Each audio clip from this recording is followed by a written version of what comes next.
Hello, I'm Nathan Reichert. I'm the Director of Planning and Development here in the City of Lebanon.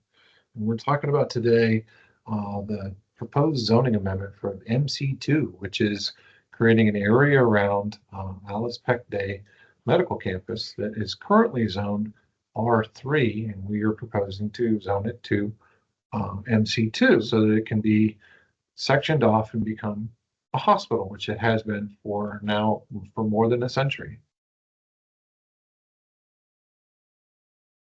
The zoning effort really got started in a series of conversations with leadership at DHMC and APD, as well as here at the city, about options and opportunities for different projects over the years that they've looked at trying to permit. One of the issues that we run into is that APD is a non-conforming use in many ways.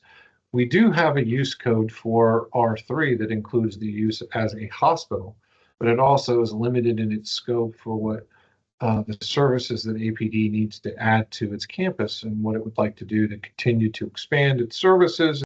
APD has presented challenges over the years with the city to permit things appropriately. One of those things was the assisted living center, so that we could get it appropriately permitted and created so that we could provide those services for the folks here in Lebanon.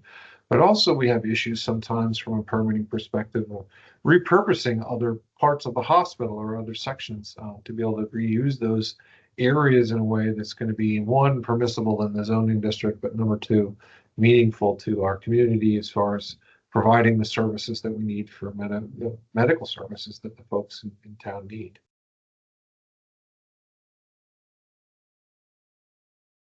Essentially, the residential neighbors of APD are not going to feel much of a difference than what they already have. They live next to what is a fairly, robust hospital, lots of comings and going that come along with that.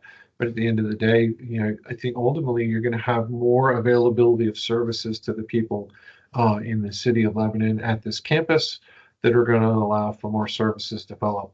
I think another element of this is that you could potentially see housing develop around the campus that would allow for some of our staff housing options, so that when you have folks that are in campus, they need a place to live, they're going to be there for a fairly short period of time. Maybe they're a traveling nurse, maybe they're a doc that's on a shorter contract, things along those lines. Maybe they're a resident who's there for training.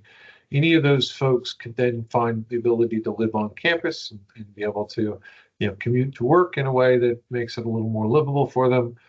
That's one option that right now I don't think there's any specific project that's on tap or what they're looking to do at APD, but it gives those options so that they can do on-campus housing for residents and for nurses that are working there on the campus. And that's a big step forward should APD choose to move that direction, help solve some of the housing concerns that we have citywide, where we have a lot of folks that take up a lot of apartments and we have more demand for housing than what we have housing available. And when you're in that situation, we need to have creative housing solutions available so that we can solve that problem. Again, we're talking about MC2, the zoning district for the Alice Peck Day. It's just the campus that's around that area. I would ask that you look to support that effort so that we can allow APD to be APD and not be constrained by being in a zoning district that really just doesn't match the hospital use, so that they can continue to expand and use their services for the people here in Lebanon.